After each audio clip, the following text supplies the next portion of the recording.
Olá, estamos começando o programa Nosso Direito, que tem a proposta de discutir temas jurídicos de interesse de toda a sociedade. O programa Nosso Direito é uma produção do Departamento de Ciências Jurídicas, o curso de Direito aqui da Uniara, em parceria com a TV Uniara.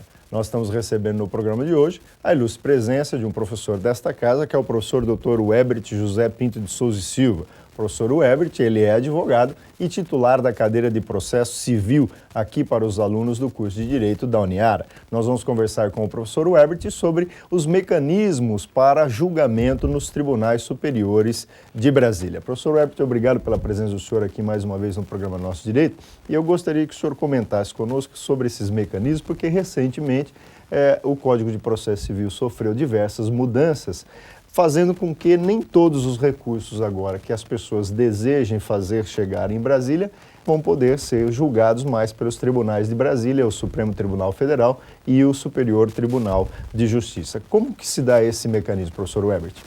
Bom, doutor Galhardo, inicialmente queria agradecer mais uma vez o convite para poder participar desse programa de tanta importância para a comunidade araraquarense, principalmente para os alunos da Uniara. Muito obrigado. No tocante aos processos endereçados aos tribunais superiores de Brasília, o legislador tem alterado e criado certos mecanismos que a doutrina tem chamado como um filtro para que esses processos sejam julgados pelos tribunais superiores.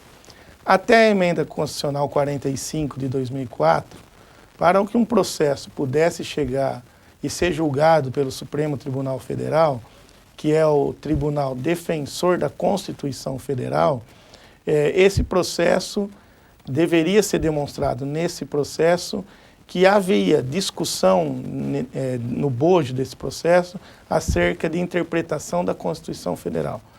E era a única questão que o Supremo exigia para que o processo fosse analisado por ele, que naqueles autos fosse debatida a matéria constitucional. Após, então, a emenda constitucional 45 de 2004, foi introduzida uma alteração legislativa, criando um mecanismo chamado de repercussão geral. Hoje, o Supremo Tribunal Federal só julga processo em recurso extraordinário se naquele processo houver um debate de cláusula, houver um debate que o Supremo entenda que há uma repercussão geral. Quer dizer, para que o telespectador possa, então, compreender, vamos imaginar, por exemplo, uma briga de vizinho, ou então uma discussão sobre uma locação, uma questão de aluguel.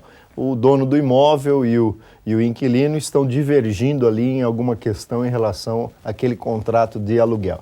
Se eles julgam, eles ingressam com uma ação na cidade onde eles moram, essa ação é julgada, depois vai para o tribunal do estado daquela cidade. Também é julgada esta ação. E se aí a parte que perdeu alegasse que havia um vício constitucional, alguma questão ferindo a Constituição naquele processo, poderia chegar a matéria no Supremo Tribunal Federal. No entanto, hoje, com esse novo mecanismo, essa matéria pode não chegar ao Supremo Tribunal Federal porque o Supremo pode entender que não há uma repercussão geral, não é uma questão que diz respeito a toda a sociedade de uma forma geral. É nesse sentido. É nesse sentido que há essa nova diretriz do legislador. A repercussão geral diz respeito a que a matéria a ser tratada no processo transcende o interesse das partes envolvidas no litígio. Quer dizer, mesmo que haja divergência de interpretação constitucional naquele processo, mas a matéria debatida não transcende, não exacerba o interesse das partes, o Supremo não julgará. Ele só vai julgar o processo se naquele processo houver uma repercussão geral. Repercussão essa de ordem jurídica, política, econômica ou social. Então, antes de adentrar ao mérito daquele processo, o Supremo vai verificar se há essa repercussão, se aquele processo pode causar um impacto de ordem nacional, vamos dizer assim, e tenha alguma repercussão de ordem nacional. Como funciona isso? Não vai julgar. E na prática, como funciona isso, professor Webert? Quer dizer, o sujeito, vamos imaginar uma causa aqui de Araraquara. O sujeito perdeu a causa aqui em Araraquara, recorreu para o Tribunal de Justiça na capital, em São Paulo.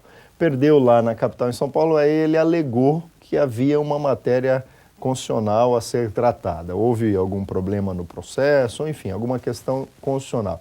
Como funcionaria na prática esse mecanismo? O processo vai até o Supremo e o Supremo devolve para o Tribunal de São Paulo, dizendo que não julga porque não tem repercussão geral? Não, se o processo chegar até o Supremo, antes da análise do mérito, o Supremo tem que analisar se naquele processo há uma incidência da repercussão geral. Então, o Tribunal de São Paulo, ao remeter o processo para Brasília, ele não terá analisado ainda a repercussão. Cabe ao próprio Supremo Tribunal Federal analisar, antes da análise do mérito, o relator do processo lá no Supremo Tribunal Federal fará a análise se naquele caso se aplica a repercussão geral ou não. Ele não submete a apreciação dos demais ministros lá do Supremo. Ele analisa individualmente e se ele se convencer de que não há repercussão geral, ele devolve o processo dizendo, esse caso não é do Supremo. É decisão do próprio relator.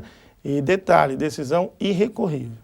Quer dizer que o que ele decidir também não cabe mais recurso. Contra essa decisão não cabe recurso. Agora, esses mecanismos, eles foram criados, professor Werbert, e depois nós vamos falar também de um outro mecanismo que é a súmula vinculante, mas antes de chegarmos nesse assunto, eu imagino que foram criados por quê? Porque os tribunais estavam assoberbados de serviço, é isso, e muita coisa repetitiva. Por que pensou-se em criar mecanismos como esses? O legislador acabou criando esse filtro para diminuir o número de recursos nos tribunais superiores em razão do elevado número de processos que esses tribunais estavam julgando.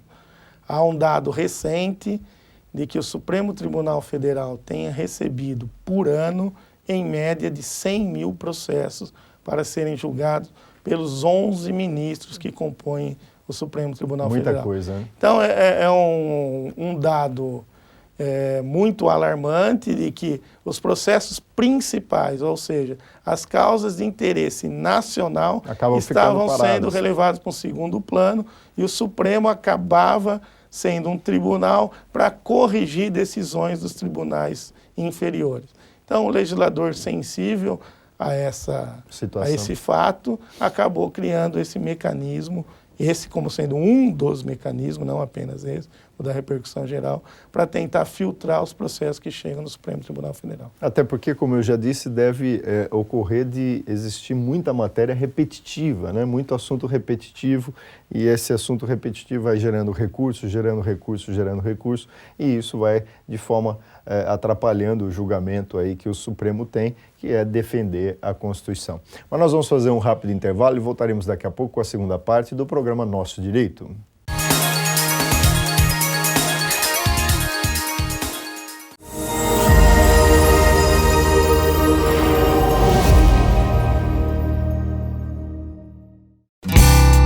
Dizem por aí que você não pode controlar o tempo, estar em 2 lugares simultaneamente, muito menos escrever o seu futuro. Quem disse que não? Na pós-graduação EAD da Uniara, você pode estudar na hora que quiser, pode estar na sua casa e na faculdade ao mesmo tempo e ser dono do seu destino.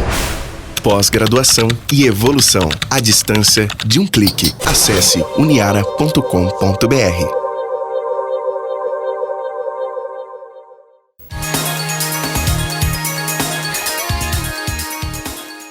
Estamos de volta com a segunda parte do programa Nosso Direito, que tem a proposta de discutir temas jurídicos de interesse de toda a sociedade. Você pode participar do programa Nosso Direito através do e-mail direito@uniara.com.br ou pelos telefones 3301-7129 ou 3301-7173. No programa de hoje, nós estamos recebendo o ilustre professor desta casa, o professor Dr. Werbert José Pinto Souza e Silva, que é titular da cadeira de Processo Civil, e estamos conversando com ele sobre os mecanismos dos tribunais de Brasília para evitar que recursos cheguem até os tribunais e assim possam atravancar o julgamento de ações mais importantes. Professor Werbert, no primeiro bloco eu encerrei falando das ações repetitivas, né? Quer dizer, eu imagino que muitas ações que tratam do mesmo assunto, questões previdenciárias principalmente, questões de correções monetárias, etc., chegam aí ao Supremo Tribunal Federal e são questões já debatidas incansavelmente, questões já com jurisprudência firmada. E aí o Supremo, então, tem se utilizado de um outro mecanismo que é a chamada súmula vinculante. O que é a súmula vinculante, professor Herbert? É um outro filtro, a súmula vinculante é um outro filtro para diminuir o número de processos que chegam aos tribunais superiores. A súmula vinculante diz respeito a decisões reiteradas do Supremo Tribunal Federal e sobre essas discussões é dada uma determinada decisão e essa decisão passa a vincular, a obrigar, por isso que ela tem o nome de vinculante, ela obriga que os demais tribunais inferiores e os órgãos da administração pública obrigam esses órgãos, esses tribunais, a obedecer e a respeitar essas decisões. Então, a partir do momento em que o Supremo Tribunal Federal edita uma súmula vinculante, nas normas que o seu regimento interno prevê, essa súmula obriga que todos os juízes inferiores ao Supremo respeitem essa decisão. A partir de então, nenhum juiz pode julgar mais contra essa decisão. Quer dizer, e aí o sujeito que perdeu uma ação, porque a decisão se deu de acordo com essa súmula, ele também não pode recorrer para o tribunal em Brasília, porque o tribunal não vai nem apreciar, já que tem a súmula vinculante, é isso? Essa decisão, a súmula vinculante, como eu disse, ela obriga o juiz, e aí o processo não vai nem chegar a ser analisado em seu mérito. Entendi. Não vai haver uma reunião de todos os juízes do tribunal para discutir de um tema que o próprio tribunal já consolidou. E nem pode o juiz decidir contra essa decisão. E se ele decidir de forma contrária, é a outra parte que pode recorrer invocando essa súmula. O juiz que julgar contrário a uma súmula, ele está sujeito a eventual sanção até disciplinar do administrativa do Conselho Nacional de Justiça.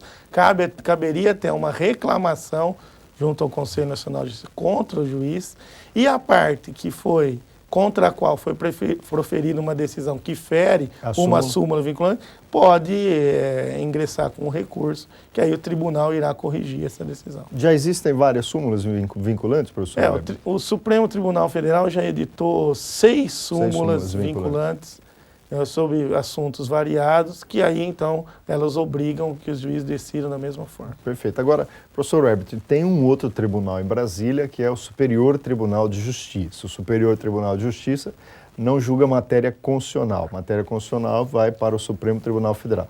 Mas o Superior Tribunal de Justiça também está assoberbado de recursos, muitos processos que do país todo vão parar lá, tratando de questões de leis federais de uma forma em geral. E, recentemente, foi criado também um mecanismo para o Superior Tribunal de Justiça, para que ele também não fique julgando ações repetitivas ou ações, digamos, que tenham um caráter mais individual, não seja de interesse de toda a sociedade. Como é que é esse mecanismo lá em relação ao STJ agora, professor Herbert?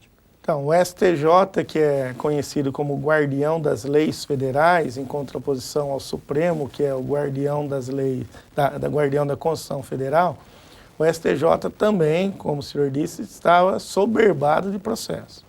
E o legislador criou um mecanismo também para filtrar o número de processos que chegam ao STJ, que muitas das vezes se tratam de processos repetitivos, são causas muito semelhantes e que o Supremo precisa julgar várias vezes sobre o mesmo tema.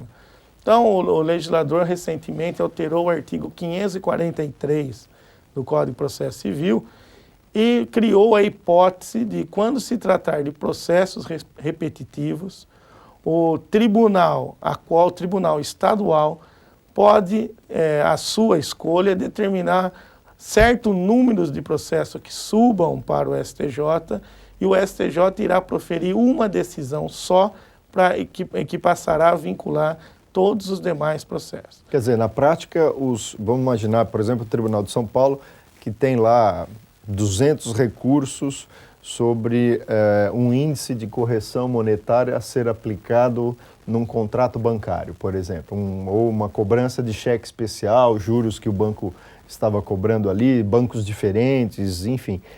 Se essa questão é a mesma, o Tribunal de São Paulo, ele, no exemplo que nós estamos usando, ele determina que vá para o STJ em Brasília 1 ou 2 ou 3 casos e os demais ficam aguardando o julgamento desses casos. É isso. O presidente do tribunal aqui de São Paulo escolhe alguns processos, remete ao STJ esses processos e todos os demais que dizem respeito ao mesmo tema ficam parados aguardando a solução que o STJ irá dar. Quando o STJ proferir a sua decisão, aquela decisão será aplicada em todos os demais processos. Agora, esse processo que ficou paralisado, ele já tem decisão do Tribunal Estadual ou não tem decisão do Tribunal Estadual? Não, ele já teria decisão do Tribunal Estadual. É que aquele que perdeu desejou recorrer para o STJ e é esse recurso que não vai ser encaminhado. É o recurso para o STJ que fica aguardando, então, a decisão a ser proferida. Essa decisão passará, então, a vincular os demais processos. Quer dizer, e aí decidindo, naquele caso que chegou ao STJ, todos os demais casos semelhantes que estão aguardando essa decisão nos tribunais estaduais do Brasil como um todo, passam a ter o mesmo fim, vamos dizer, passam a sofrer a mesma decisão. Todos os demais, na mesma situação, são atingidos por essa decisão proferida pelo STJ. O STJ dará uma ação só, uma decisão só, para várias ações que tratam do mesmo tema. E esse julgamento no STJ é um julgamento pelo presidente ou por todos os ministros ou distribuído em Câmara normal mesmo? Não, é por corte especial. Corte especial do STJ se reúne. Que vai julgar esse tipo de recurso. Uma decisão. O objetivo do legislador realmente é filtrar e evitar que o STJ perca muito tempo decidindo questões repetitivas. Professor Herbert, e aí dentro dessa questão do filtro, eu me pergunto, esse mecanismo existe em outros países? Isso é uma novidade do Brasil? O Brasil precisou criar esse novo mecanismo, essas formas de evitar que os tribunais de Brasília se mostrem assoberbados, porque só aqui acontecia esse fenômeno de super trabalho, de excesso de trabalho, muitos processos, ou existe esse mecanismo em outros países também? No Brasil, há uma cultura de recorrer de toda e qualquer decisão judicial. Nós, advogados, eu como advogado me incluo nessa cultura, toda decisão que não nos é favorável, nós recorremos até a última instância, o que acaba criando um mecanismo ou um volume muito grande de recursos nos tribunais, inclusive nos tribunais superiores em Brasília. A exemplo de outros países, como o doutor acabou de perguntar, o Brasil criou esse filtro. Em outros países, como Estados Unidos, Itália, Argentina, as cortes supremas só julgam processos mais importantes e de interesse nacional, como o Supremo julgou recentemente a questão do estudo nas células-tronco embrionárias.